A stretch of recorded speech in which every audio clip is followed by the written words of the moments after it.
be as lengthy of a discussion as the hearings, but if we want to start there.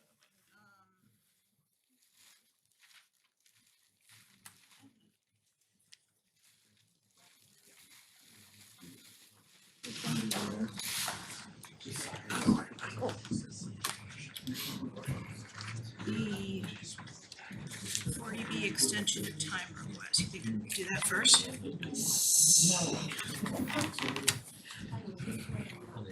One minute.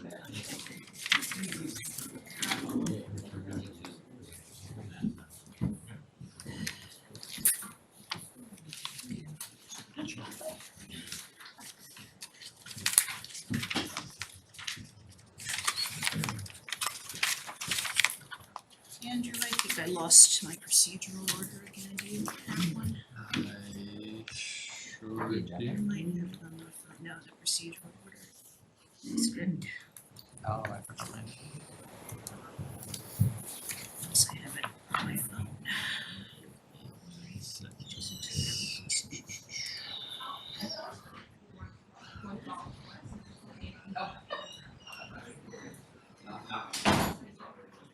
I've got it on my phone here. I've got it on my phone Oh, here. okay. Let's just pull it. Yeah. Yep.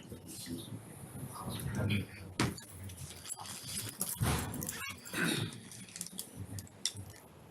you want me to print it real quick? Or? Sure. Sure. Grab it in there. Thank you, Beth. You got it. Thank you. How's it going? Black and white. You should be fine.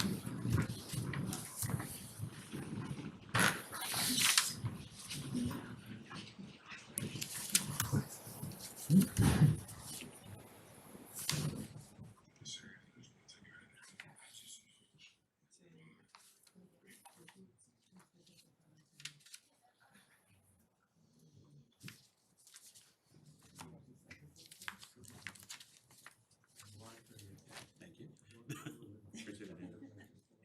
Ready when you are. All right, it is 7 o'clock. Welcome everybody to the Zoning Board of Appeals meeting. And I'm just going to, we're gonna take this slightly out of order on the agenda. And the first thing we're going to do today is the Eaton Lakeview 40B extension of time request. Good evening, if I may. Attorney Josh Latham here tonight on behalf of Eaton Lakeview Properties.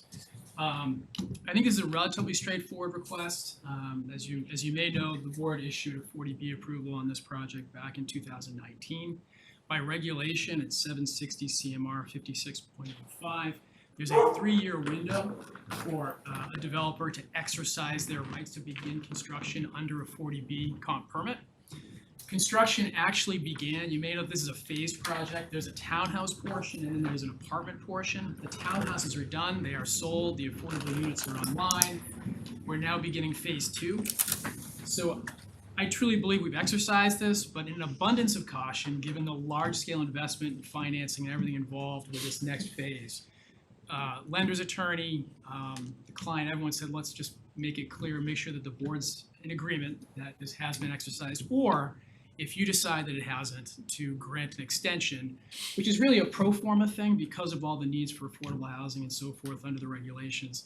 But I leave that to you, whether you prefer to make a determination that this has been exercised and no extension is required, or if you'd be willing instead to say you would be willing to grant an extension for maybe 1 year. It's simply until we begin construction on phase 2 of this comp permit project. But I'm happy to answer any questions you might have.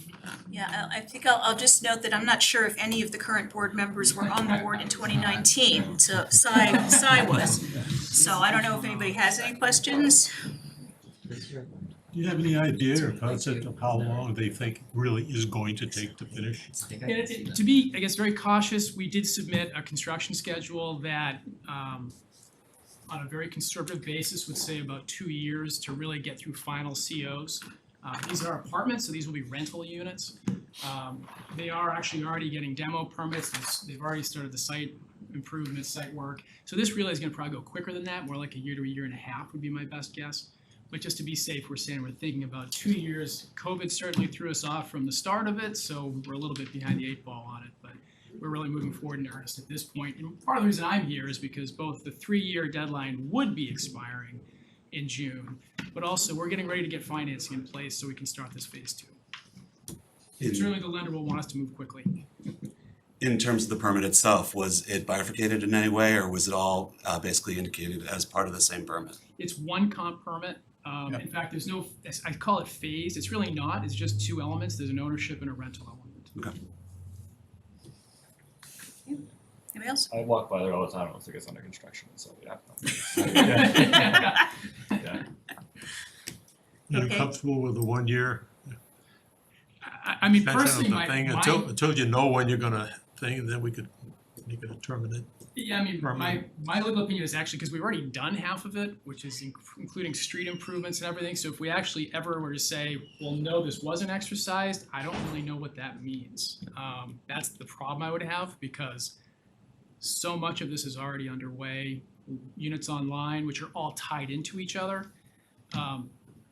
But I mean, honestly, whatever the board's willing to do, we're on that next step of this anyhow, so we're willing to go either route. Well, there's no way we can stop the project. Yeah, and that's- It's- yeah, that's why I there's no kinda way you say can do it's- it, okay? And I don't know if it really makes a It's difference. stupid to even think about. I know. And I don't know if it really makes a difference how long we would grant an extension, because they're not gonna wait till the last minute Yeah. anyway. My suggestion, we let it roll for another year and then we could. Well, honestly, based upon just some of my experience in dealing with the extensions, case law is pretty clear about what constitutes exercising a particular permit, a variance or a special permit. And honestly, if there are already townhomes that have already been Yep. built and done along those lines, They're exercising. it's very much, Yeah. yeah. Aren't some of them occupied? There's too? no- Oh, yeah, they're all sold and Yeah. occupied. Yeah. There I'd is, say it's already- yeah. in my opinion, there's no question that it's already been exercised. Yeah, I Right. agree. So no extensions even necessary at that point. Yeah, Okay. I think I would agree with that too, so. Yeah. Make a motion. I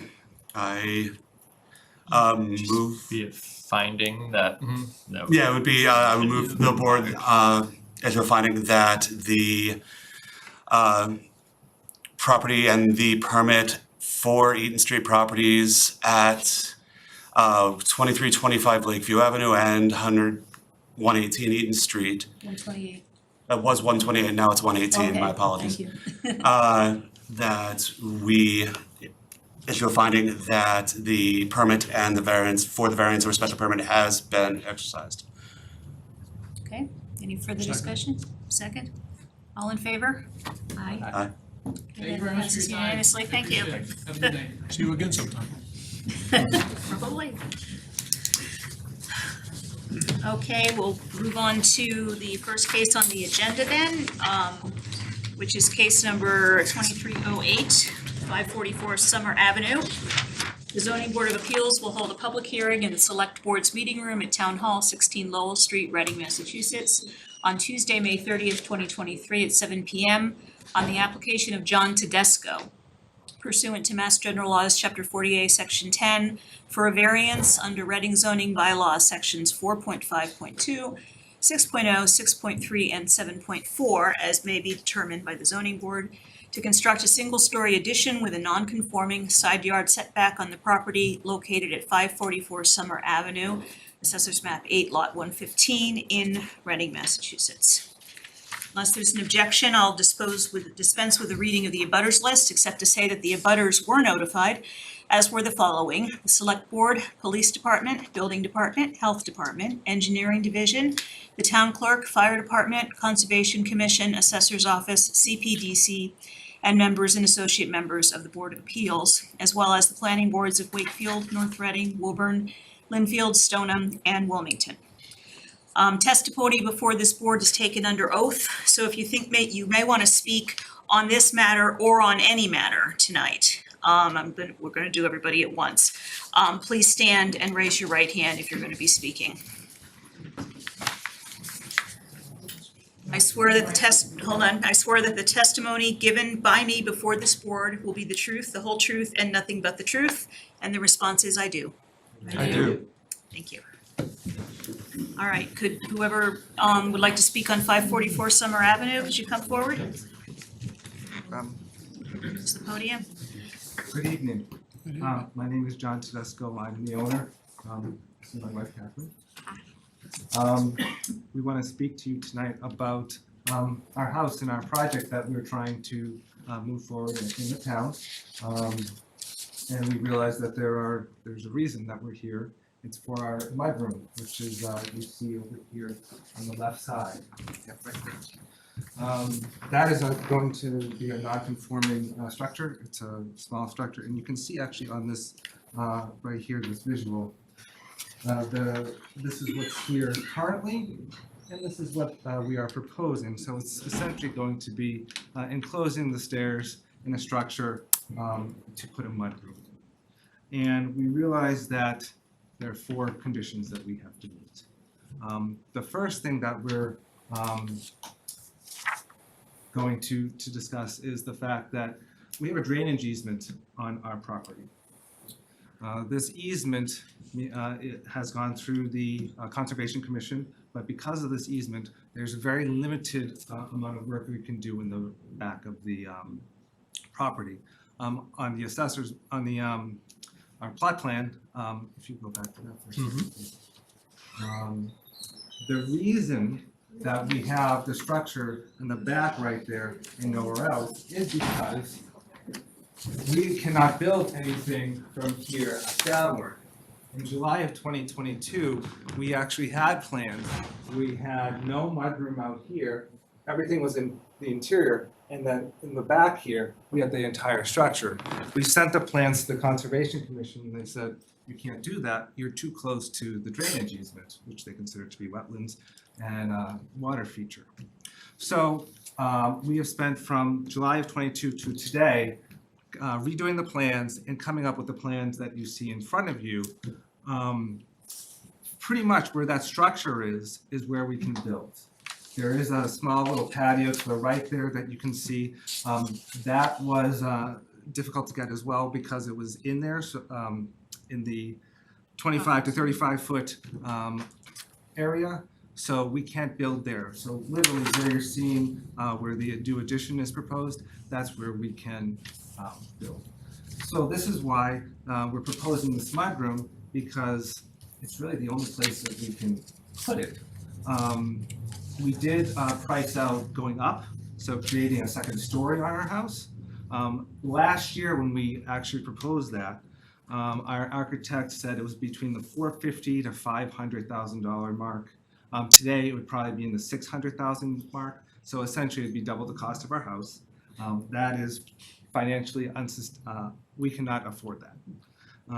Then we looked to actually reconfigure the interior of the house with an addition, and we could not make the addition and the interior of the house work with bedrooms, with a kitchen, with anything. There's no dining room in the house, so there was nothing that we could do. Believe me, we went from July of 2022 until about February of 2023 going through plans and trying to actually come up with this. Now, the reason that we need a mudroom, Catherine will speak a little bit about that as well. Yeah, so the reason why we need the mudroom on the outside part of the house is one, because we tried to see if we could put it on the inside of the house, but then just like the, configuration space-wise of things, it didn't work out. Having the mudroom on the outside of the house will give us a little bit more of living space, kind of stretched out. When you go up these current stairs and into our house, you go straight into our kitchen. And it goes right into where our fridge is, which is kind of off the wall, and then right into like the middle part of the kitchen. And then we have a, I guess like a L shape, and then our table. So it is a very small space. Down the line, Rob and I do want to make this our forever home. We're both from Reading. We grew up here, we went to the schools here, things like that, and we want to stay here just because we do have family in the area. Being able to have this mudroom down the line when we have kids, we really want to have that space to have our kids, be able to put stuff there, things like that, and not have to crowd it into our kitchen.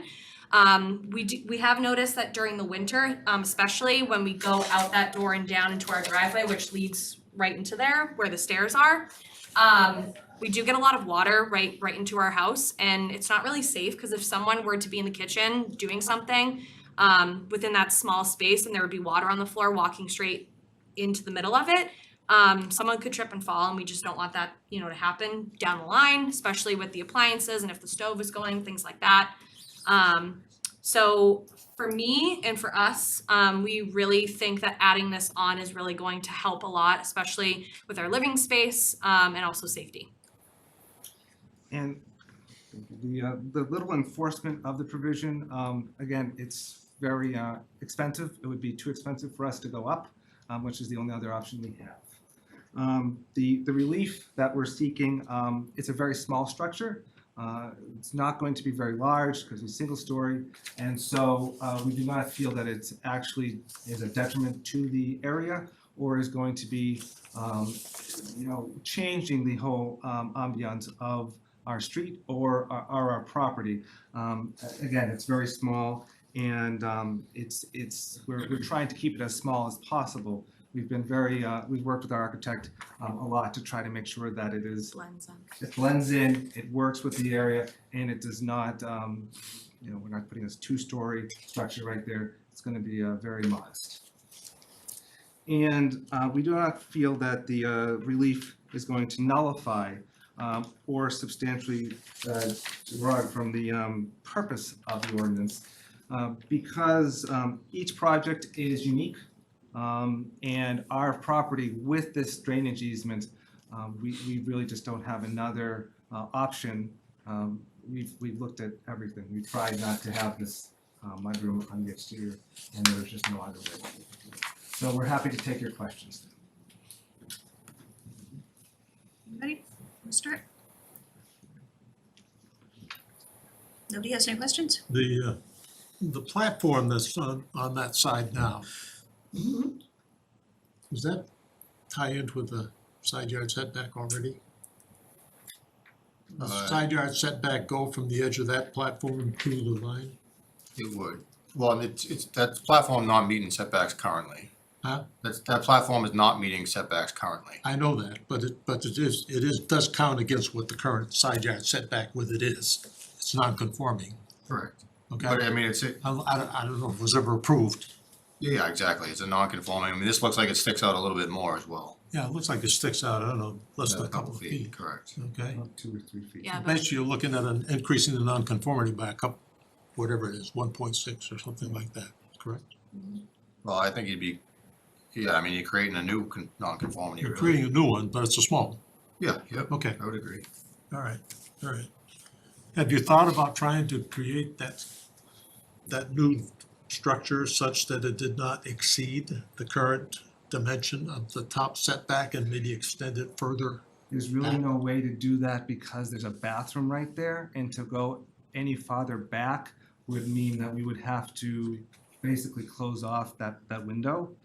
So we've tried to make it so that it is as close to that window as possible, and it's going out as far as possible to essentially have some seating and to turn around in. Mhm. So we've tried to make it as small as possible. I certainly understand what you're saying. The stairs that are there now are very small, and I don't think they were ever approved. They look like a handyman special. They're kind of falling apart. But we tried to make this as small as possible with the realization that it is about 2 feet wider. But we have talked to our neighbor about this. We have a letter from him and his wife saying that they're fine with it, that they're okay with the construction and with this letter.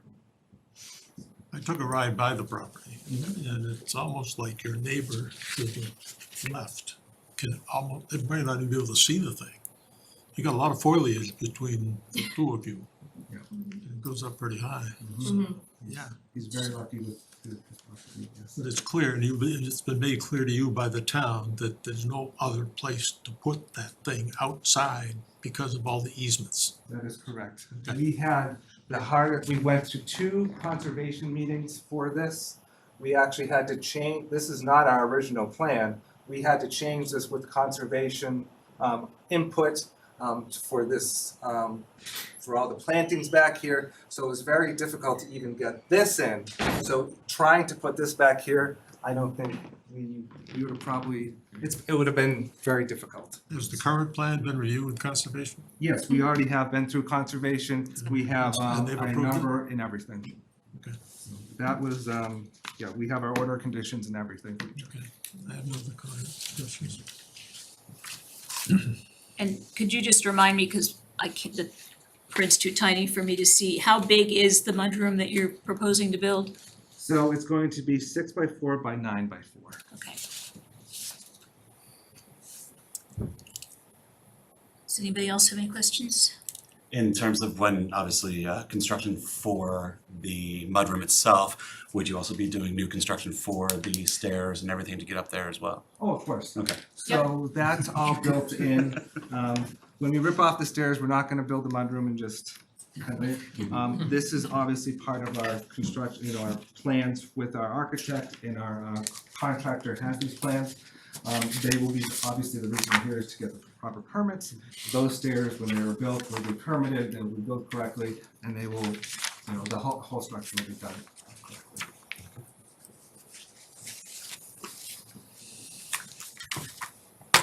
Okay. Is there anybody else who wants to speak on this matter? Okay, I'll just read the, we did receive a letter from your neighbor that I'll read into the record. It's from Ronald and Nancy Storts of 538 Summer Avenue. It says, "Dear Chair, we live at 538 Summer Avenue and are the next door neighbors of the Tedescos. We have reviewed the proposed plans that require a variance with the Tedescos and are in complete support of their request.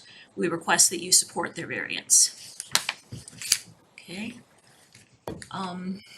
Any further comments, anybody? Is anybody prepared to make a motion? I move to grant the petitioner John Tedesco a variance from sections 6.0 and 6.3 the zoning bylaws in order to create a mudroom on a property located at 544 Summer Street, Reading, MA, with the dimensions noted on the plot plan, 6'4" by 9'4", as depicted on a certified plot plan prepared by Williams and Sparges of Middleton, MA, and dated, I guess the most recent revised date is March 16th, 2023, and certified by Peter M. Lasdell. And then I guess also just reference the existing architectural plans in the application. Second. Okay. Any further discussion? All right, there's a motion on the floor. All in favor, signify by saying aye. Aye. Aye. Okay, thank you. Your you variance very has been much. granted. Thank you. Thank you.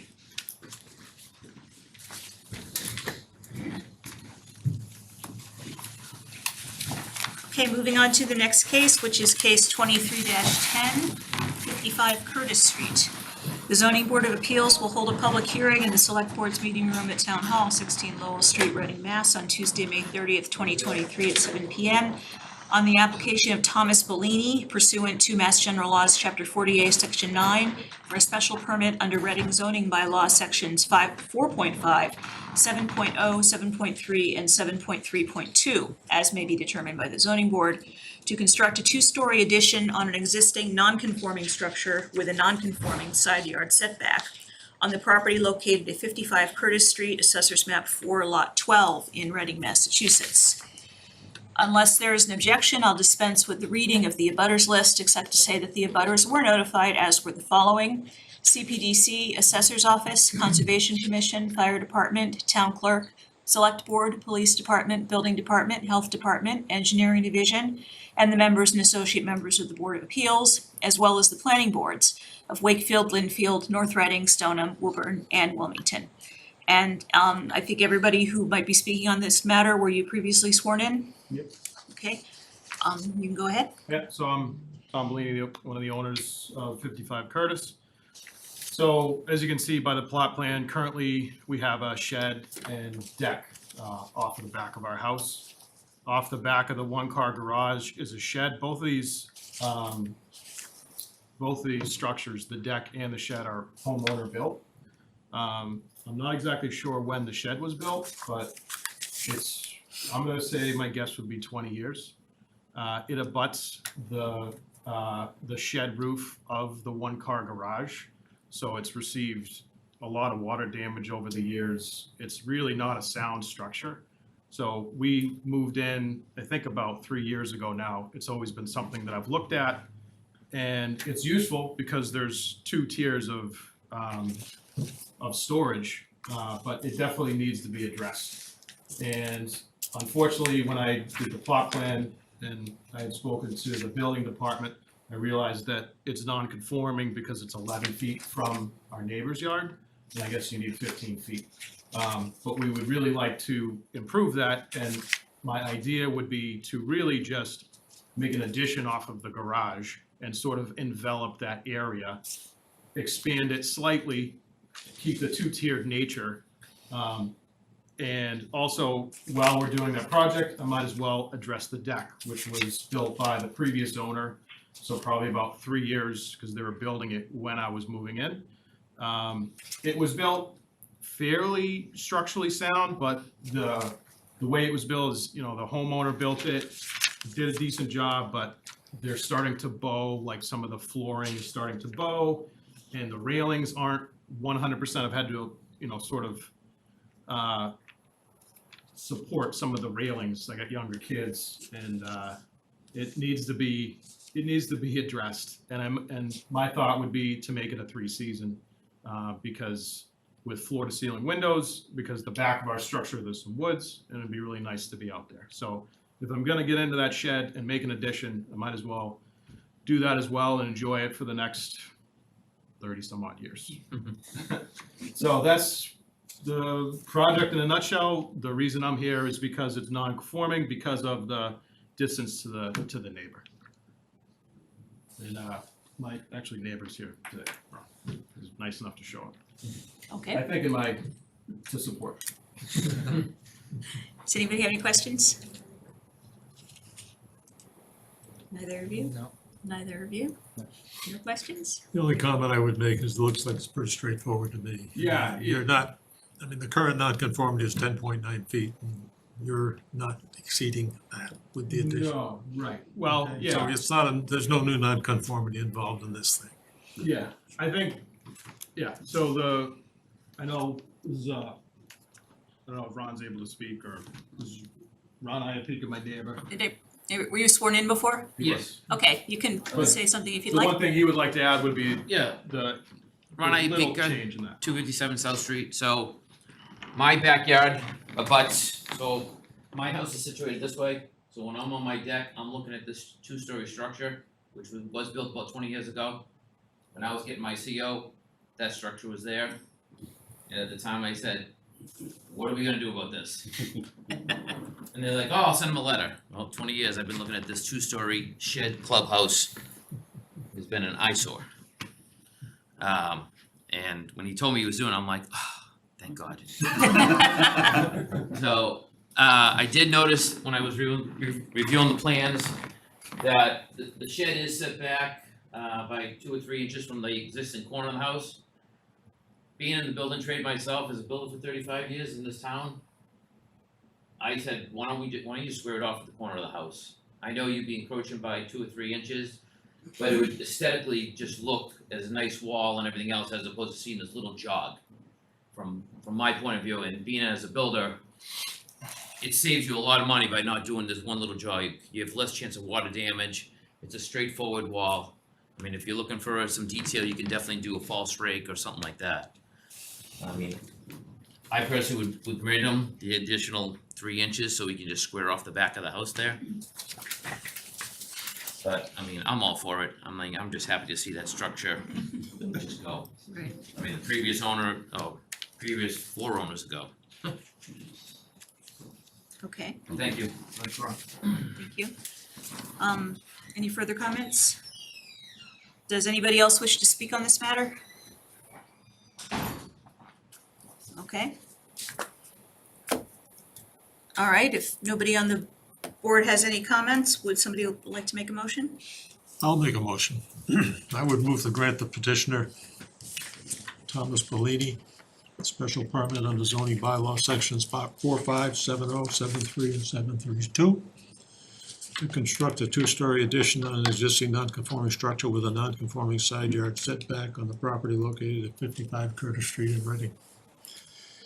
In accordance with the plot plan of land prepared and certified by John D. Sullivan, the third of Woburn, dated 12/23/22, and the architectural drawings that were included with the application. And I would say the standard conditions of special permits apply to this case, which I'll read off.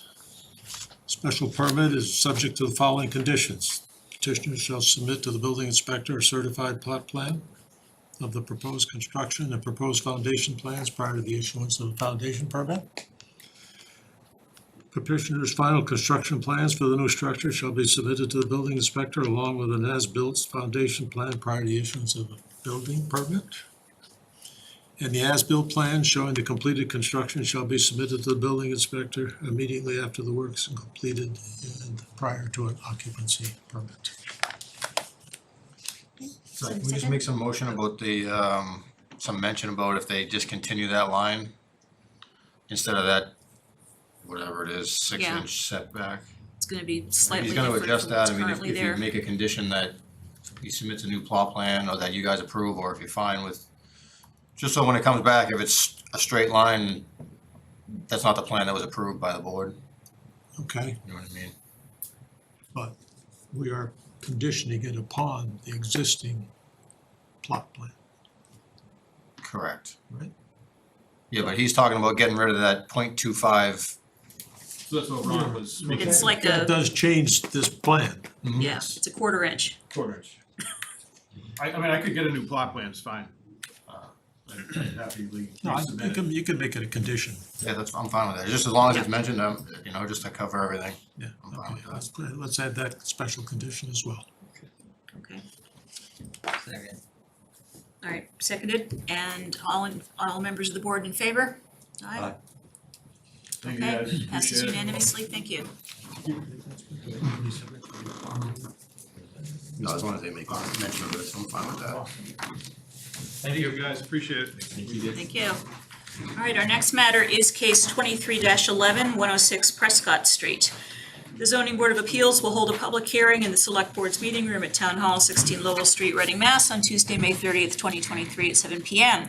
on the application of Brenna Westover pursuant to Mass General Laws, Chapter 48, Section 9, for a special permit under Reading zoning bylaw sections 4.5, 7.0, 7.3, and 7.3.2, as may be determined by the zoning board, to construct a single-story addition on a pre-existing non-conforming structure with a non-conforming side yard setback on the property located at 106 Prescott Street, Assessors Map 16, Lot 41, in Reading, Massachusetts. Unless there's an objection, I'll dispense with the reading of the abutters list, except to say that the abutters were notified, as were the following: Select Board, Police Department, Building Department, Health Department, Engineering Division, CPTC, Assessor's Office, Conservation Commission, Fire Department, Town Clerk, members and associate members of the Board of Appeals, as well as the planning boards of Wilmington, Stoneham, Linfield, Wakefield, North Reading, and Woburn. You're gonna speak on this matter, were you both put under oath earlier? Yes. Okay, thank you. Go ahead then.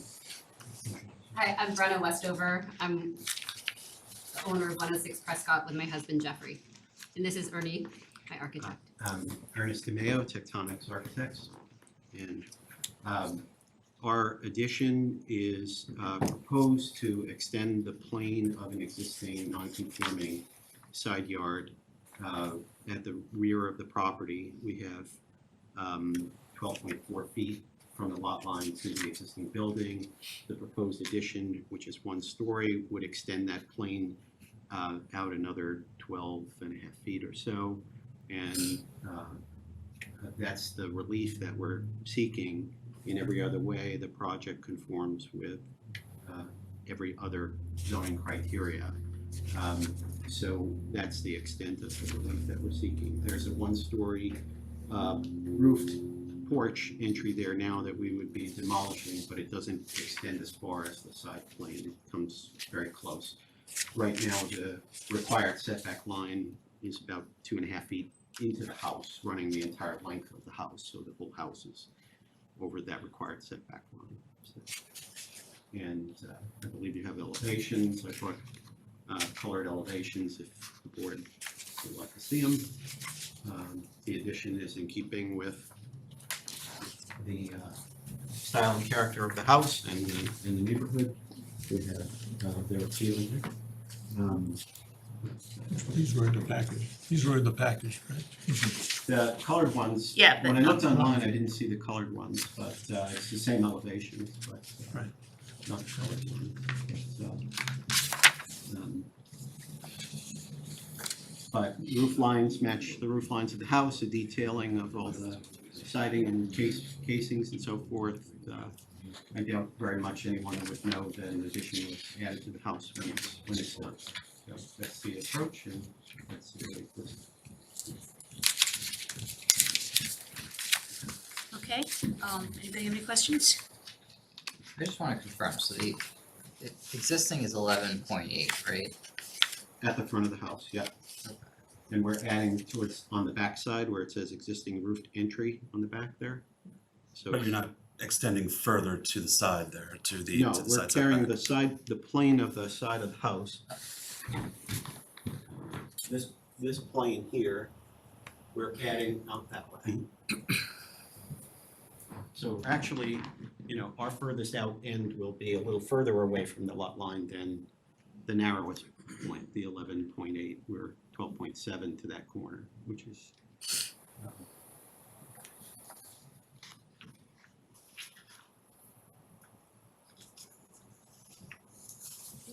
Any questions, comments? I don't have any. Is there anybody else who would like to speak on this matter? Yes, ma'am? Were you, why don't you come on up, please, and, were you sworn in earlier? Yes, Okay. yes. I'm Jane Dolkowski. I have the pleasure of living next door to Brenna and her family. And I just had a question about, if you could show the elevations again, about the roof line on the addition? sure. Okay, so, all right, so, yeah, that's. Is that the roof line? Yes, that Okay. one-story piece is our addition. Okay, right, I see that, but is it a flat roof or is the roof the angle No, there? so when you're looking at that view, you're looking at this structure from that side. So it's a sloping roof. I see, It makes that gotcha, shape. thank you. That was my only question out of curiosity, not out of any objection or concern. So, thank you. Okay. Anything further from anybody else? From the board? Okay, would anybody like to make a motion? I can try and Okay. freestyle it.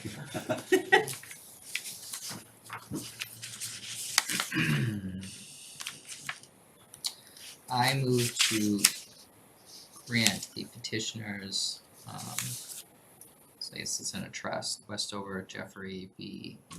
Trust.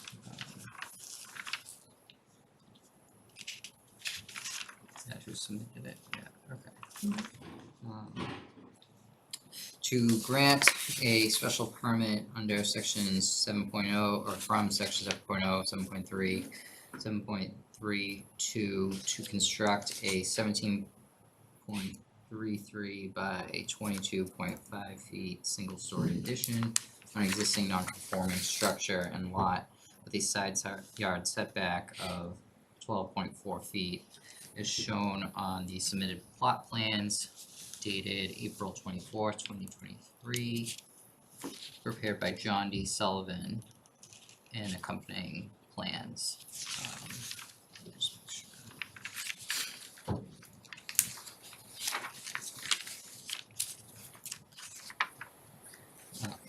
It must be in conformity with the plans dated 4/24/23, May 2nd, 23, etc.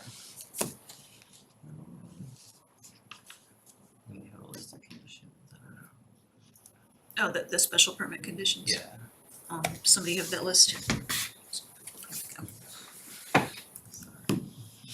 The special permit is subject to the following conditions. The petitioner shall submit to to the building inspector a certified plot plan of the proposed construction and proposed foundation plans prior to the issuance of a foundation permit for the work.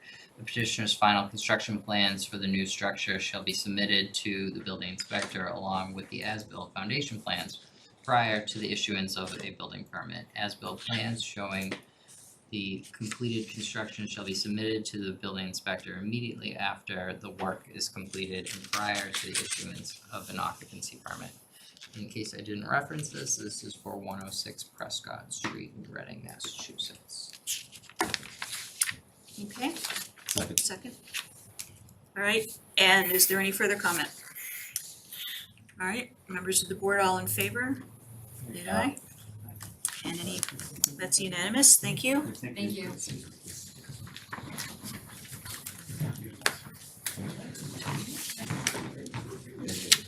All right, the next matter we have is case number 23-12, 413 Main Street. The zoning board of appeals will hold a public hearing on the select board's meeting room at Town Hall, District 16 Lowell Street, Reading, Mass.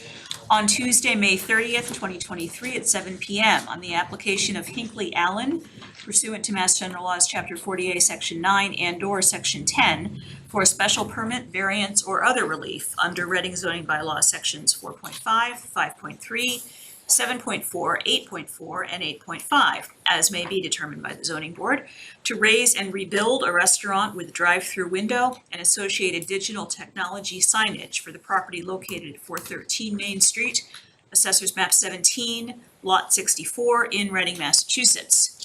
Unless there's an objection, I'll dispense with the reading of the abutters list, except to say that the abutters were notified, as were the following: the Select Board, Town Clerk, Police Department, Fire Department, Building Department, Conservation Commission, Health Department, Assessor's Office, Engineering Division, CPDC, and the members and associate members of the Board of Appeals, as well as the planning boards of Wakefield, North Reading, Woburn, Linfield, Stoneham, and Wilmington. Anybody who's speaking on this matter, were you previously put under oath? Yes. Okay, would you stand then, please, if you weren't put under oath and you intend to speak? Please stand and raise your right hand. I swear that the testimony given by me before this board will be the truth, the whole truth, and nothing but the truth. The response is I do. I do. Okay, thank you. All right, you can go ahead. Thank you. Good evening. My name is Kelly Jordan Price. I'm an attorney at Hinckley Allen in Boston. I'm here tonight representing McDonald's Corporation, which is the applicant and the operator of a McDonald's restaurant and associated improvements located at 413 Main Street, at the corner of Main Street and Bolton Street. I'm here tonight with Jason Adams from McMahon, as well as Daniel Allen from Bowler Engineering. They will speak more to some of the engineering aspects. I'm gonna provide a brief overview of the project. We're requesting a few variances and go through the variance criteria. So this McDonald's restaurant is located in a Business B zoning district in a downtown smart growth district in Reading. The McDonald's restaurant was built a long time ago. It was in 1963 and has been in continuous operations and serving the residents of the town of Reading since 1963. The restaurant is approximately 3,400 square feet and currently has an outdoor play place at the front of the restaurant, directly facing Main Street. The existing restaurant has a single lane drive-through configuration that includes 3 menu boards located on the east side of the building and a single order pickup window located on the north side of the building. The original drive-through was constructed at some point many decades ago. We're not exactly sure when, but it was prior to 1994 and sometime after 1971, but it's been there for decades and it's been in continuous operation. The applicant, McDonald's, proposes to raise and rebuild the existing restaurant, keeping it generally in the same location as where it exists today. So can we bring up a picture of the existing restaurant? I know it was, so this is the existing restaurant. You can see the play place in the front. And we have a prototype of what the rebuilt restaurant would look like, if we can put that up. You can see it's a much cleaner design. It gets rid of the play place. So people coming down Main Street are no longer going to see that play place. So we are here tonight requesting a few use variances. Well, a fast food restaurant is allowed as of right in the B zoning district. A restaurant with a drive-through window is not. So this has been in existence again for decades, but we need a use variance because a drive-through restaurant is not permitted in the zoning district. And we want to reconstruct our drive-through so that it will have dual lanes and 3 windows. And the engineers who are here tonight are going to explain how that is going to be a market improvement at the property. It's going to allow for much better traffic flow and reduced queuing. Secondly, we are here for a use variance because the configuration proposes to have 4 digital menu boards. 2 will be the pre-order menu boards and 2 will be where you actually place your order. Section 8.5.1 of the bylaw imposes a maximum of 3 menu boards. We want a variance to allow us to have a 4th menu board. So each lane will have the pre-order board and the actual order board. And the overall size of the boards will be about 60 square feet, which is smaller than what the bylaw imposes as a maximum for 3 boards, which I think is 100 square feet. The third variance is the bylaw prohibits the use of digital technology on menu boards, so that these menu boards would be digital. So we're requesting a variance to allow for the use of the digital menu boards. I want to point out a couple of features of these digital menu boards, which are going to be much better for the operations of the restaurant and the surroundings. The menu boards now adjust lighting based on time of day and the ambient lighting outside. And the speaker is ambient noise adjusting speakers. So all of this will enhance the overall operations of the drive-through. Now, we believe that our project satisfies the criteria for a use variance under the bylaw. So as the board is very aware, the first criteria is that there are unique circumstances relating to the soil conditions, shape, or topography that specifically affect the land or structure in question, but do not generally affect the zoning district in which the land or structure is located. This is a unique situation. We aren't coming in here trying to build a McDonald's restaurant. We've actually been here since 1963. It's not a new use that's being proposed. For decades, the property has been operating as a McDonald's restaurant and drive-through, and the drive-through operations have been critical to the operations of a McDonald's restaurant. A McDonald's restaurant is only viable with the drive-through. It's such a critical component. It's amounts for more than 70% of the revenues that come into the restaurant.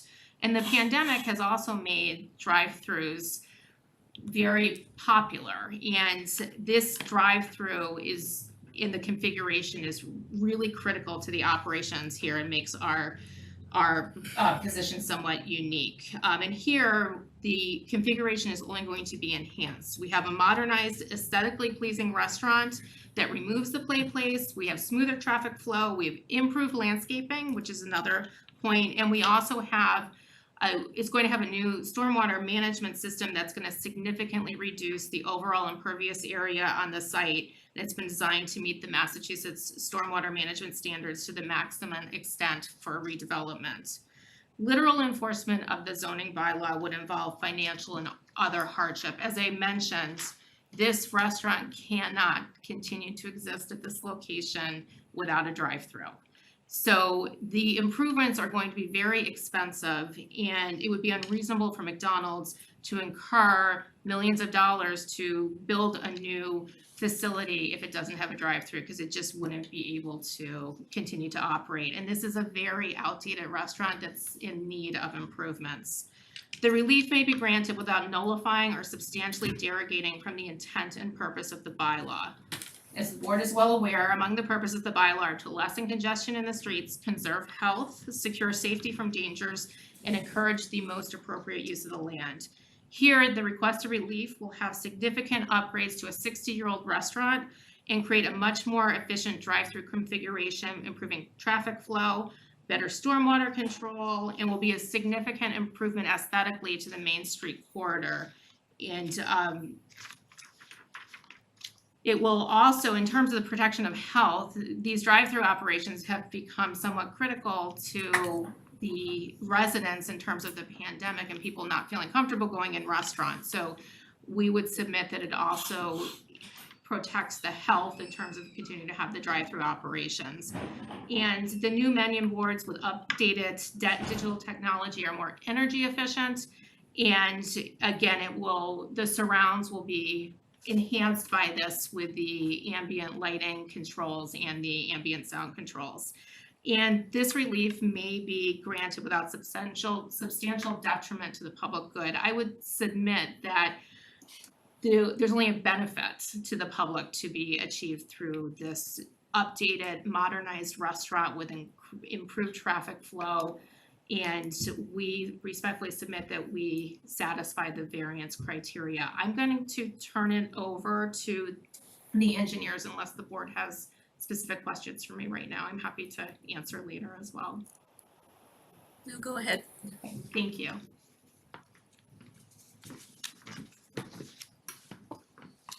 Thank you. For the record, Eric DeBrule with Bowler Engineering. Oh, I'm sorry. Site Civil, I've been working with McDonald's for probably about 12 years on very similar projects throughout New England. Wouldn't mind just taking a peek at the aerial just to kind of orient everyone to the existing site. I'm sure we're familiar, but it's important just to understand a little bit about the existing conditions. I think there was an aerial submitted. You mean a photo? Yeah, the photo aerial. This will work just fine if we don't have it, but effectively, so you're looking at This is it, right? that's the site rendering, and I think Yeah, I don't know if I've seen an aerial photo. you know, that, Probably have one. but that's this plan works just as well. Yeah, I'm sure most of us can envision it, but effectively, the property is bounded by Main Street, we'll call it Plan South, but effectively that's the east side of the property where the orientation is. In Bolton Street, there are existing driveways, you've got an existing exiting and entering driveway on Main Street and full access on Bolton Street. The existing McDonald's is about 3,400 square feet. You have that existing single lane drive-through, which you enter the site there. You have one place to make your order, so you've got one speaker, and effectively 3 menu boards all stacked up right in the around where that cursor is. Then you would pull forward after you make your order to the single drive-through window where effectively you have food and money being handled at the same window. I'll talk a little bit about how the complications really of the existing drive-through and the configuration that it's in now and how we're going to improve that under the proposed condition. As Kelly mentioned, that front play place will be removed. That is effectively right on the front property line, so there'll be some improvements there that we can make by removing that play place, not just aesthetically, but from site circulation, pedestrian connectivity, and some additional landscaping up front. So we'll touch on that a little bit on the proposed site plan. And the last piece I just want to point out, there is a very large 4-foot by 6-foot drainage culvert that bisects the property. It goes from Main Street and runs straight up perpendicular to the residential property to the rear. And so that's really kind of constrained and driven how we were able to lay out this new site plan. We've looked at it many different ways, but unfortunately we're not able to relocate that culvert. So that certainly will comes into play in the discussion here. That takes care of the existing condition. Go to either this plan or the colored site rendering. Perfect. Awesome.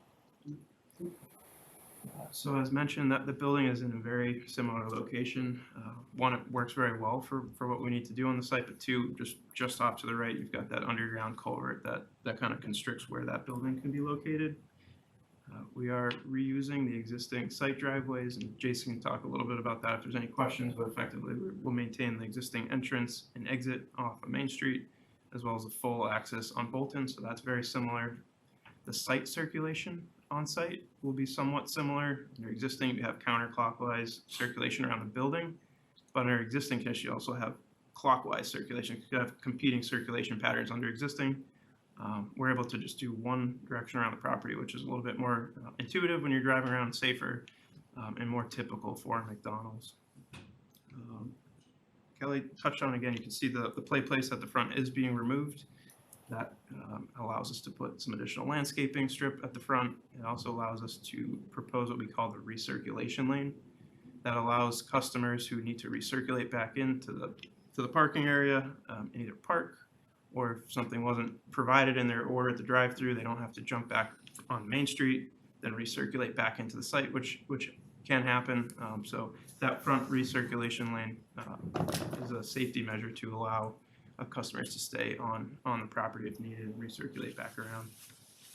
You can see the crosswalk being added from Main Street, so some pedestrian connectivity, which brings you from the full sidewalk along the frontage into the property, right at where their main accessible door is, as well as 2 accessible parking spaces, which are now against the building. Under existing conditions, you have to cross a drive aisle, which is still compliant with accessibility codes, but this allows us to put it directly against the building for more convenient access for anyone needing to use those parking spaces.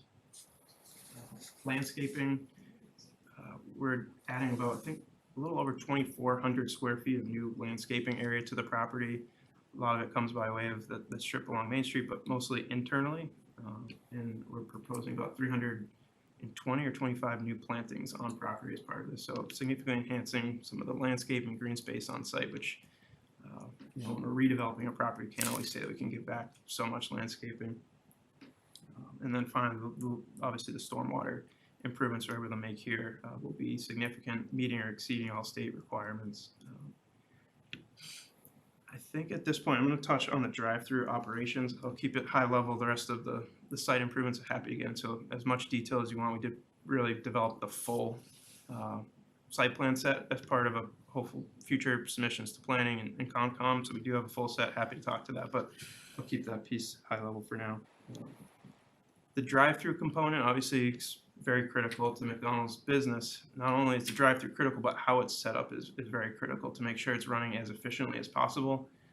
Having a drive-through that doesn't work efficiently is obviously not good for business, but you also then results in stacking that can stack back, congest the site, or in a worst case, congest the street. So we certainly don't want to restrict the drive-through efficiency.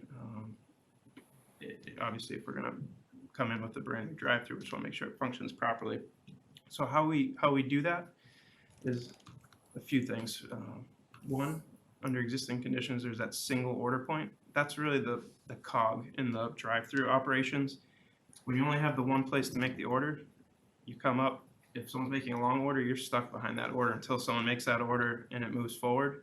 So that's really where you start to see stacking back on the existing site, is because you can't get past that order. Under proposed conditions, we have 2 order points. So in blue, you can see the 2 canopies. Those are the 2 order points. And if you can imagine, if someone was in either one of those, or there's a car or 2 stacking, the next customer coming in would recognize that there's a car or 2 there, and they would just use the other order point. So that's a much more efficient way for McDonald's to take the orders in, to keep the orders processed, and so that the kitchen can start making the food, and you see the stack happen behind the windows rather than behind the order points. So very critical that you have those 2 split side-by-side order points. And the next one is the window configuration.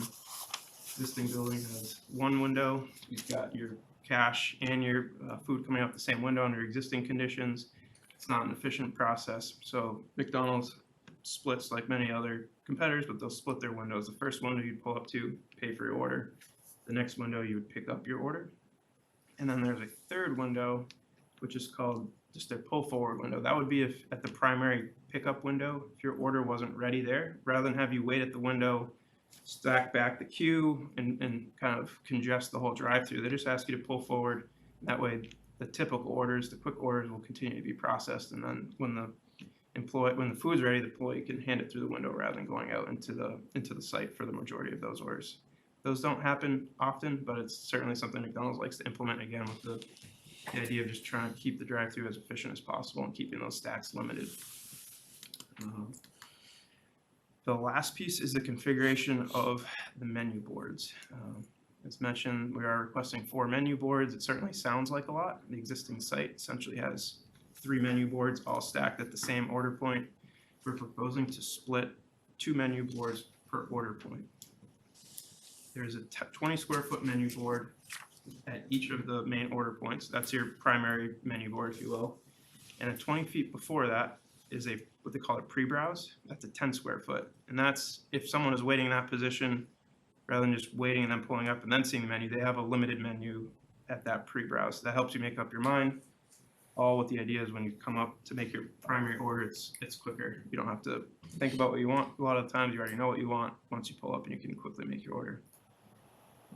Can you point to where that is on the schematic? So your primary order point would be here. This would be the speaker. That's your primary menu board. Yeah, the pre-order. And the pre-order is right here Okay. and right here. Oh, okay, I thought that's less than 20 feet, isn't it? I thought you said it was 20 feet. It might be 15. Okay, Either way, it'd be right Okay, before where it's- the car, okay, where you'd be waiting. It'd be pretty much at your window at that point. okay. And then, so that's the reason for the request for the multiple menu boards, or, requesting 4 where 3 are allowed. And finally is the digital component. That's useful for many reasons, but primarily, having to change out seasonal menus, or at the breakfast and lunch change, you don't have to have employees going out to the drive-through lane, so it's safer, to do that, primarily. And then obviously it's just more environmentally friendly, not having to reprint copies and then do that. Kelly mentioned the ambient lighting is very much like your cell phone. If it's bright out, it's bright. If it's dark out, it dims down. The point is so that the customer 2 feet away in the car can see it, not so anybody else can see it. And then obviously the speakers as well, similar technology. During the daytime, heavier street traffic, it's at a certain level, now it'll know to go down when it's quieter out. So again, the idea is the car 2 feet away can hear it, not anywhere else.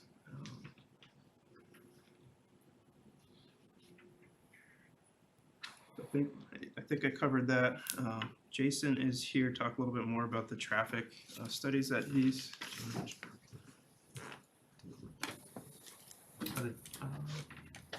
Do you want to? Sure.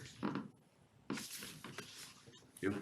Sure, just from existing conditions to the proposed conditions, the number of parking spaces.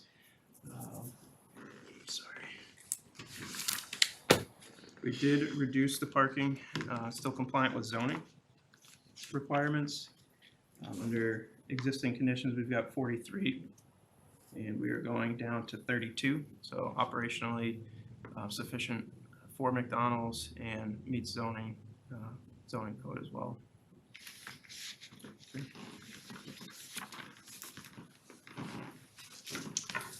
Good evening, Jason Adams with McMahon.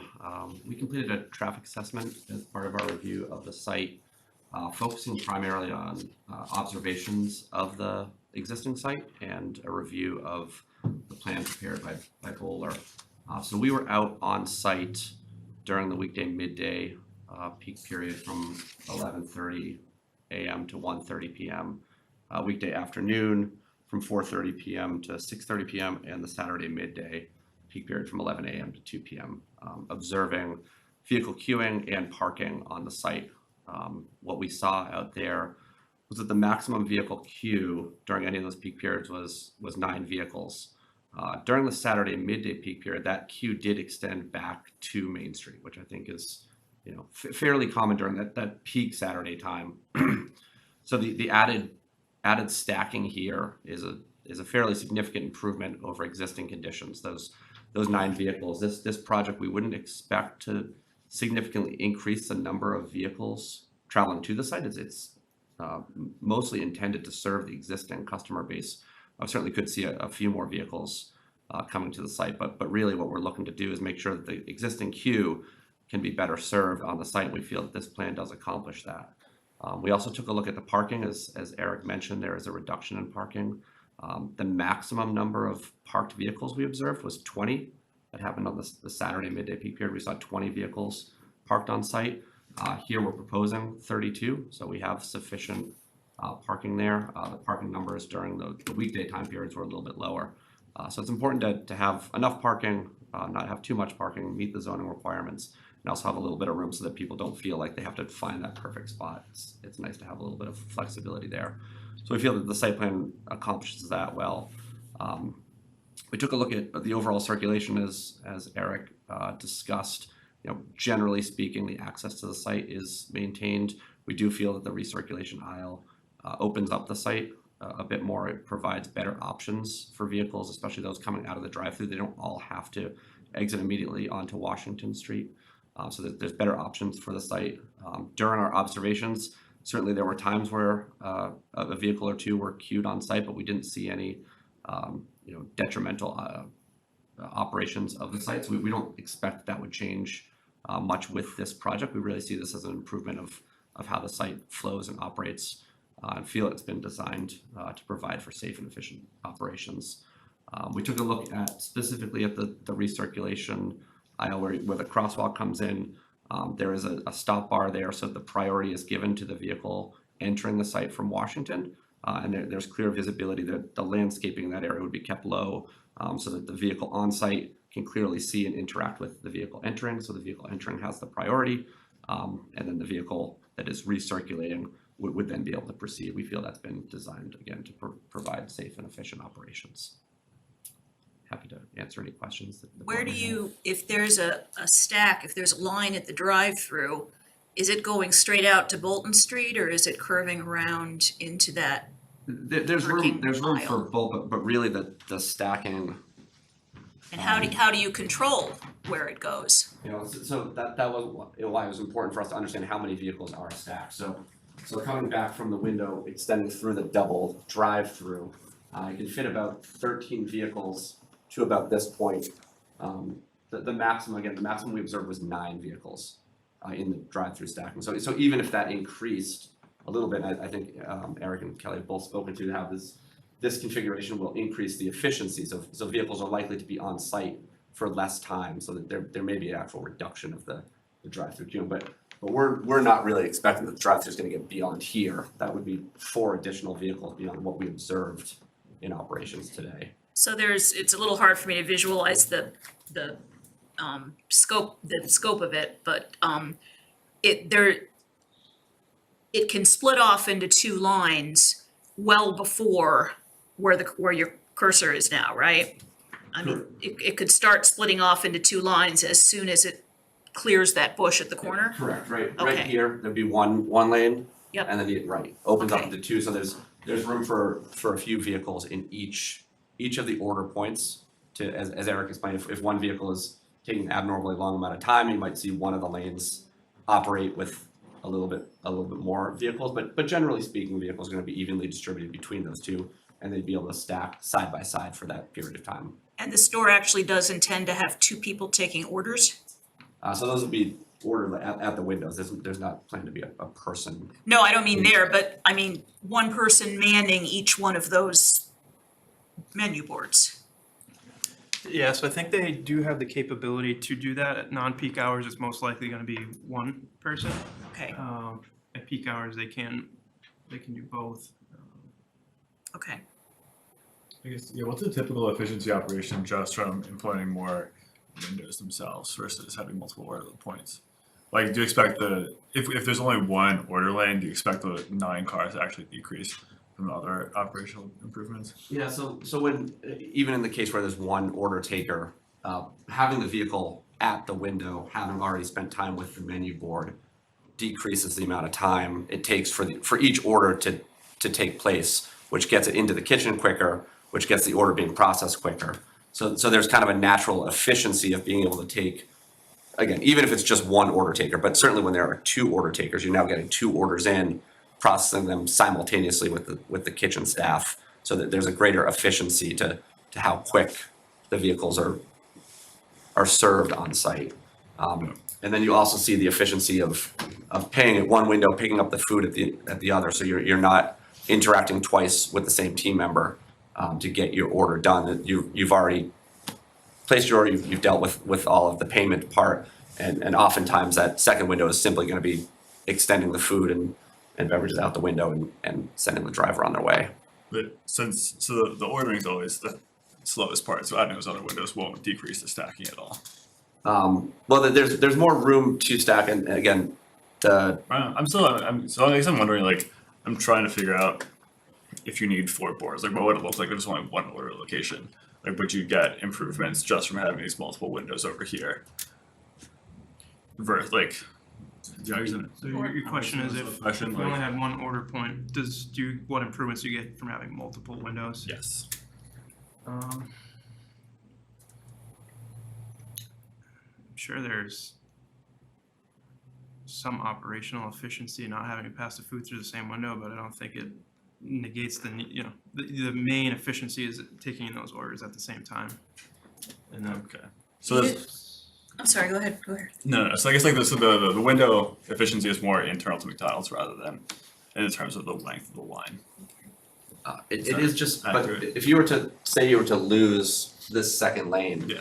Right, the 3 or 4 vehicles, now when you get up to that 10 vehicle queue, you are getting closer to this decision point that was asked about earlier. So having the ability to stack those vehicles really allows us to compress the drive-through queue entirely on this side of the building, leaving the rest of the parking, which is not how it works today, right? Once those vehicles start stacking, it's harder to get on the site, right? It's you have vehicles turning on from Main Street that might be looking at the back of a car that now they have a decision to make whether they can actually make a turn. So we're really trying to push everything into those 2 lanes, leaves much more room for the parking, right? For the circulation for vehicles coming off of Bolton, for vehicles just to find a more efficient way around the site for whatever use whether they're parking or whether they're coming through the drive-through. There is a significant benefit to that second lane that just compresses where the queue actually lives. Right now, the order point is directly behind the building, right? And the stack comes basically along the side of the building, Yeah, right. right? Right along the stud, right. Other Basically than- lining up with the driveway. Other than creating space for 2 lanes, what is the purpose of moving the order point away from the back of the building? From moving it away from this area here. No, right now it's where those 2 trees are, right in the back, right? So why have you moved it over to the side other than creating space for 2 lanes? that is so there's multiple reasons. One is the area, that we don't have the area to put those that close to the building back there. Between the back of the building and the property line, there's not enough space to get the 2 lanes plus the bypass. The Well- other reason is because we want a certain amount of distance between the cash window where you pay and the order points.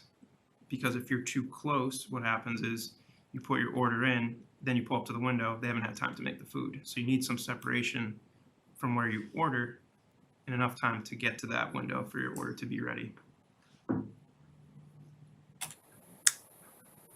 Okay. Actually, could you do, I do have a question about the technology itself. Obviously, the current technology that's used for the ordering is going to be, I'm assuming, somewhat outdated to an extent. The boards, you said, even though they are 4, they are automatically dimming in the evenings, so they will not necessarily present anywhere near the current kind of output in terms of light that is going to spill into neighboring properties. Yeah, I would say the existing menu boards are internally lit, and those are just, there's no dimming function. The proposed would self-adjust, so. And okay, and then in terms, and you said the speakers would be a similar type technology where the sound obviously would be significantly reduced in the evenings when folks are trying to have dinner or folks are trying to get ready and go to sleep, because I'm assuming the hours would probably still be the same going till about 10 o'clock, or is that? Yeah, there's no change in the Okay. hours of operation. So that technology is available to actually make that less disruptive to the neighborhood is the way you're describing it, correct? Absolutely. What other additional screening efforts is there at that rear property lines? I know there's an old fence that's there right now. Is McDonald's proposing to make any sort of improvements to those screening efforts at all? Currently, we're proposing to maintain the distance between the rear curb line, which essentially is a short retaining wall, maybe a foot at most, and then that, like you said, that fence on top of that. Any particular improvements to that fence in terms of height, size, anything? So in case that, say, the internal dimming mechanisms aren't necessarily working, those LEDs can be very, very bright. So we want to try to make sure that the neighboring properties aren't anywhere close to being disruptive to the neighbors as well. Yeah, nothing is proposed. We're certainly open to suggestions, or if you know. Okay. But again, I think just going on site that we feel like the fence on top of that short wall is sufficient.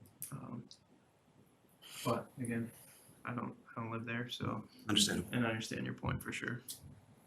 Yeah, and noise as well, to me, noise is potentially more of an issue than light, just because you can't control how loud the people are yelling for their Big Macs. Especially late. So, Yeah. I'm sure we're not done with you guys yet, but I'd like to move on for a second to see, is anybody who's here want to speak on this matter? Yes, sir, in the front first. And I submitted a letter, I just wanna make sure you guys have it. I am good, are you, Mr. Vale? Yes. Okay, yeah, I am gonna read your letter into the record, but you can also speak if you want to. No, I mean, the letter speaks for itself. Okay, sir, why don't you go ahead? Neil Sumner, 12 Bolton Street. We own the third house back on Bolton Street. Been there 50 years, have a lot of experience with McDonald's. The worst thing was the play yard, so you're on our side. But at any rate, we did have trouble with, they put in new boards and sound, and we, with the windows closed on winter evenings, we could hear who was ordering what. And we had to prevail upon the owners to put a governor on the thing so that whoever turned it on wasn't turning it up full. Simple thing, but when we finally got it done, and it was not that easy, it was fixed. So there are problems. Also, boxes and all the crap that comes down Bolton Street. The wind blows that way, so we get it all.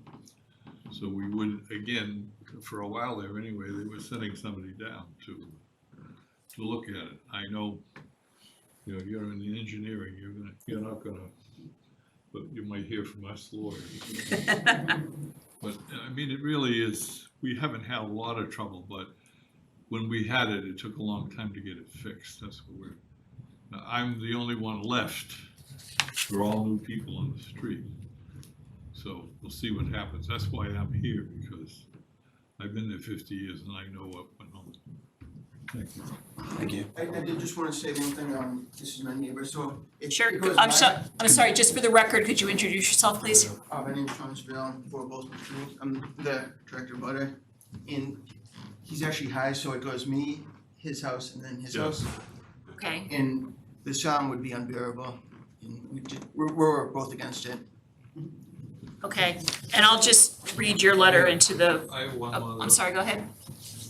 And I'm wondering how, I'm assuming that this is an entrance only. You're pointing to the southern entrance on Main Street? Yes. Entrance only.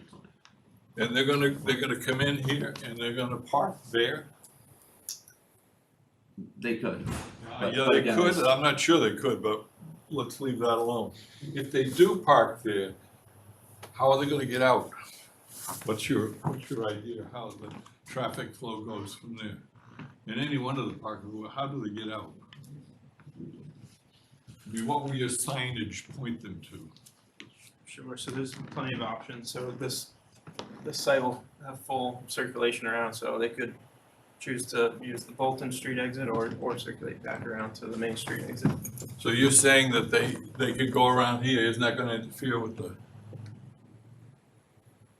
that's a clear way out all the way? Yes, yep, there's full clear all the way around. That's Right what through they the do, that's what they do now, isn't it? Yeah. Yes. Okay.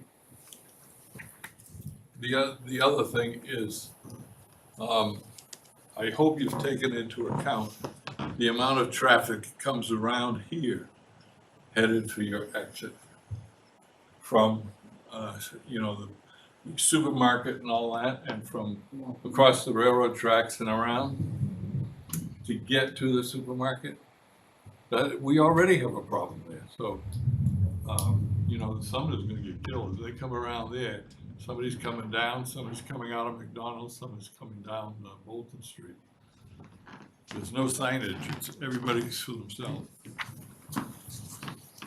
Okay, I'll read Mr. Vale's letter into the record.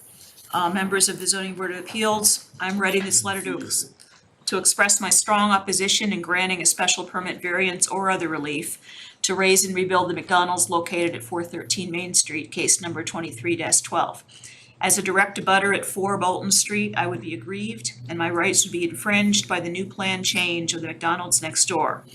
The addition of a second drive-through ordering station and the change in placement of these ordering stations from its current location would make me aggrieved due to the noise level that would occur. The plan has them being placed directly next to my house. The noise level would make it unbearable for me when I'm at my home. I urge the members of the zoning board to decline the application because of the unacceptable increase in noise that this plan would cause me. Respectfully, Thomas Vale at 4 Bolton Street. Mr. Vale, as long as you're here, could I ask you, right now where the drive-through window is, or not the window, but the ordering point is placed, does that disturb you where it is? Yeah, I even with the windows down, I can still hear it, especially at night. Okay, But obviously, you're doubling it and putting it closer to my house would only make things considerably worse. okay.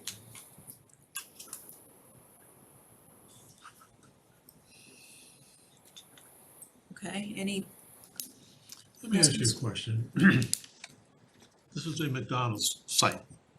There's plenty of McDonald's all around the place. Is this becoming the standard McDonald's for a change, a new change to a McDonald's location? Is this the way you're trying to make them all come out with dual ordering and all that stuff? Yes. Is it unique to this place, or is it what they're trying to do everywhere? No, this is not unique. This is very standard. Probably for the past 10 years, as McDonald's has been revitalizing, rebuilding sites, they typically now get only rebuilt with the side-by-side drive-through technology, just based on their decade of experience and how drive-throughs function and all the data that they have there. So this is. Have you thought about how you could possibly find your way to getting by with 3 signs? 3 signs. Again, it just goes. I mean, you got 2 pre-board, or pre-browse boards, I guess is what you call them. Then you got 2 ordering boards. Is there feasible to find a way to have 1 pre-browse board? Maybe a little, not one exactly on by each location, for the blue locations, but maybe more with the tip of that black line is. And maybe slightly bigger. And I don't have a fundamental problem with the use issue. Because this is, you know, the bylaw says business B, you can have with a drive-through is unacceptable. It's not allowed. That's what the zoning board says now, that bylaw says.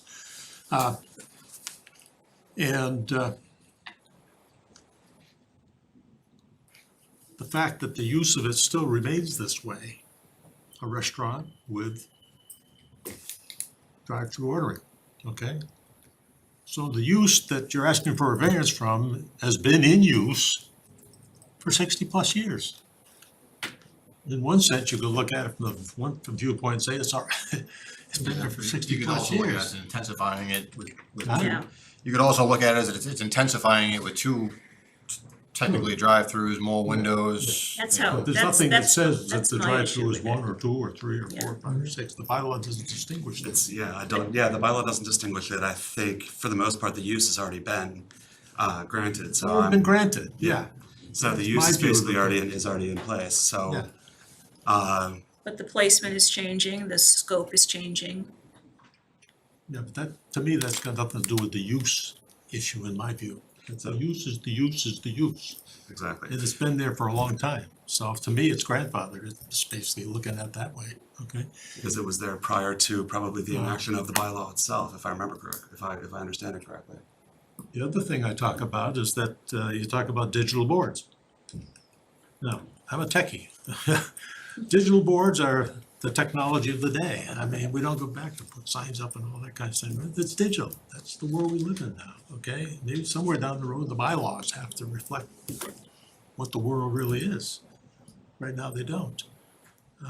So, and there are some digital things around town already that kind of deal with what you're asking for. So I don't have a great hang up over that one either. The only hang up I have is the issue of 3 versus 4 signs. And I'm just thinking about have you thought through it enough to figure out how you can get by with 3? I can see 2 ordering boards. I don't know why you couldn't get by with 1 pre-browse board, which might be a little bigger.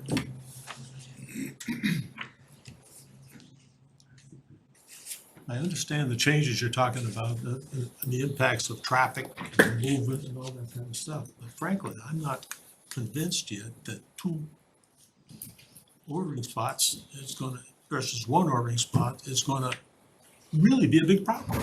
I really don't sense it, okay? Excuse me. I'd be happy to address that. Sure, thank you. Is it appropriate to address it now? Yep. Perfect. So, yeah, so again, the efficiency is what we're going after, so you could remove those pre-browse menu board, one of those and be compliant, but it's gonna be less efficient in the order taking, and that's our goal, is to make sure that drive-through is most efficient. Also, just like to point out, we're allowed 100 square feet of menu board area. We're simply just trying to divvy that up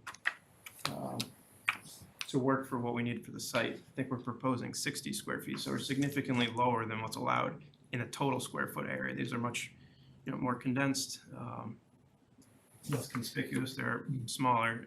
The site today probably has, essentially, we've got the 110 square foot board. There's about 5 of them in comparison in that single order plate. We're just trying to spread them out. And I know there's a little bit of discussion about worrying about intensifying the use.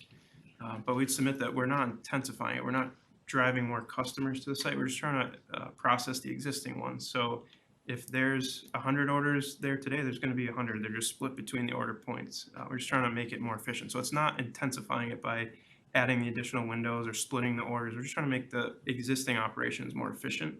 And that's really the main goal of the drive-through. But I do understand, an additional order point looks like it's more intense. But certainly the data doesn't suggest that. My concern is specifically, I acknowledge that there's already a use that's non-conforming, but it's a use in a certain place. And for the difference that it makes, which I, acknowledge is maybe 20 feet difference, it's 20 feet closer to residences, or however many feet it is. Which to me is, it's not changing the use, but it's changing the impact of the use. Which I think is a consideration. And to my mind, the reason for that is because of the changing of the configuration of the line because of the landscaping that's going in, which is making the line curve around rather than go straight out along the building. It's bringing the order points out to a place that's more visible to people driving by, so people can more easily see, oh, there's only 2 cars in line, I'll go. Which obviously satisfies a business desire, a business need, but it potentially increases the use of the use, if that makes any sense. I was thinking that too. If it looks crowded, you're not gonna go, but where it's spread out a little bit more, it actually might increase some of the traffic coming in, but. So I do think that intensifying that use is a significant consideration, particularly in light of the opposition from the residents that are impacted by it. And should I just add, So- it's not 10 Sure. o'clock like. I'm sorry, just stating for the record, Mr. Vale. Mr. Vale. It's actually midnight, so you hear those speakers going until midnight every night.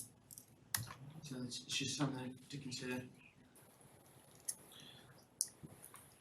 Is there, My particular concerns are just efforts to be made with the neighboring properties. What conversations have you had?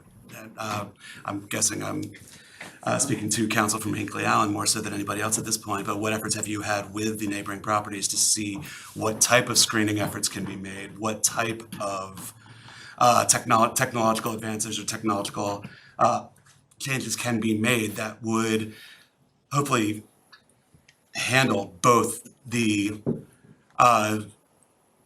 way that the new configuration as well as limiting sound, limiting light that would go into neighboring properties, and just trying to make sure that McDonald's is being a good neighbor as best as they can. What efforts can McDonald's through council make?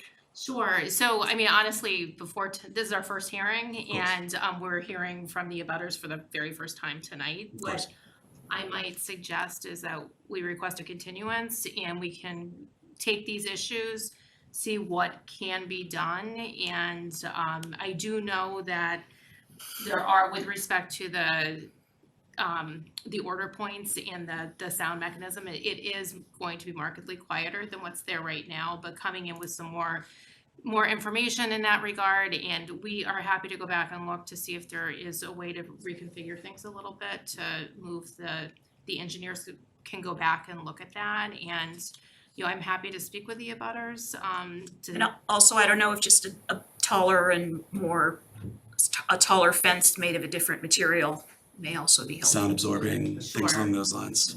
So we're happy to go back and look at what we might be able to do to mitigate what the abutters have said are concerns about impacts. That was going to be my suggestion as well, Right. is just a continuance. Yeah, I think we would appreciate that.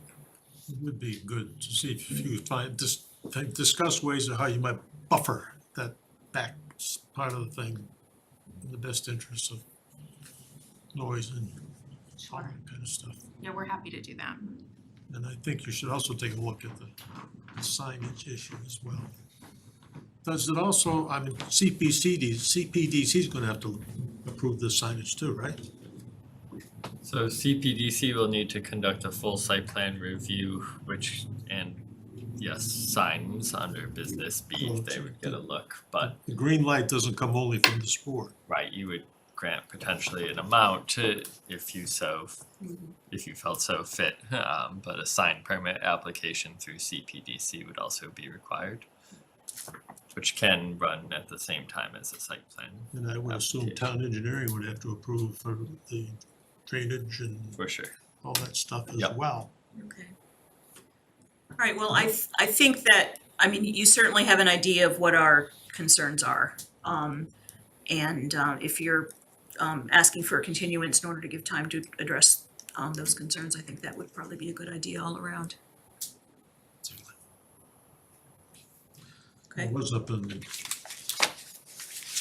think it was Hudson, New Hampshire or something this week, and there was a McDonald's there. And it looked like it was structured exactly the same as this. I drove by two of them. I drove by two today with the exact same. It looks like this is the McDonald of the future, which you're trying to make everywhere else, and I can understand that too. Okay, but we just need to deal with some of these issues I that, have a question. Sorry. Is this one way right here? Yes. Okay. You may also end up having some issue if this does get backed up yes, it will. Yeah. with Yes, with being able people to pull coming out. in. So you got people coming in here and then people coming back through the drive-through over here that wanna potentially leave, but they can't leave because this person's waiting in line. I don't And know. you're also gonna find people backing out of those parking spaces Yeah, to go yeah. somewhere, and that's gonna mess up your That was mind just as well. something I So, thought I mean, you're solving some problems, but you might be creating others. That's all. That's the Yeah, way and I can imagine people coming in from Washington Street and also coming in from Bolton Street, Right. wanting to join the drive-through line, but where's the end of the line? It's on both sides. it's, But yeah, as we mentioned, we don't anticipate that happening Yeah. based on the existing data and the improvements the drive-through is gonna provide. We just don't see that happening on a typical. I will say I've seen this operation and it is very quickly going through those two ordering units. So you very rarely see more than two cars basically backing up to the ordering station. at different locations. okay. I went in Revere and Saugus, right along Route 1, very popular locations that tend to move very quickly. Okay. Well, all right, then I do suggest, and I'll ask for a motion to accept the continuance if you wanna ask for the continuance. And that will give you time to address some of those issues and maybe us time to sort of pay more attention to McDonald's drive-throughs for the next month.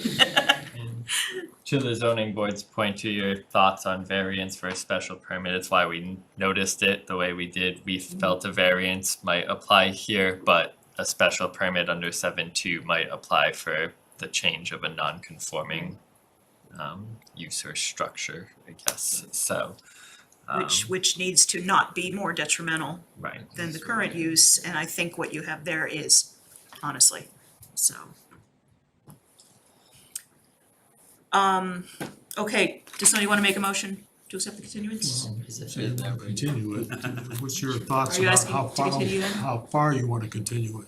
We meet once a month. Our next meeting, I think, is June 27th. So, I'm sorry, June 27th is your next Yes. hearing?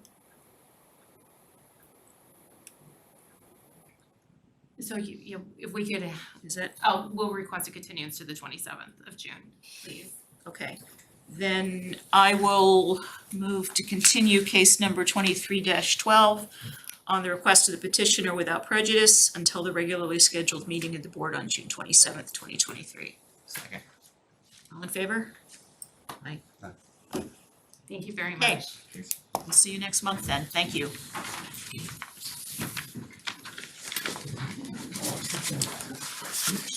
All right, and our last order of business would be the minutes from. I can find them. Mudroom. If they had built it under the same dimensions as they are, the non-conforming, would that have been a special permit? Figure that out when it was a variance. Yeah, because you made it. They made it, yeah. So instead of a, I don't know, 11-foot setback, I always get a 10-foot setback. So if you maintain that line and went up on it, you could get a special permit. Yeah, okay. So yeah, that was my question with the other house on Prescott, because they weren't necessarily extending further into the side, into that side, because theoretically they already have Oh, yeah. that, Doubling the that length of the 10.7. setback. So they're continuing a They're continuing a non-conforming, yeah. Okay, guys, can we just look at the March 28th, 23 minutes? Were there any comments? Excuse me, on folks, those? just very quickly, if we could ask you to step outside, because we do have a few more business.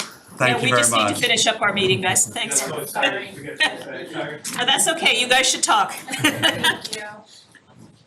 All right, just our review of the March 28th, 2023 minutes. Did anybody have any comments about them? Look at me,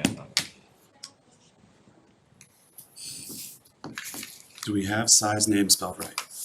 I believe we do. I've seen that. I didn't see any issues.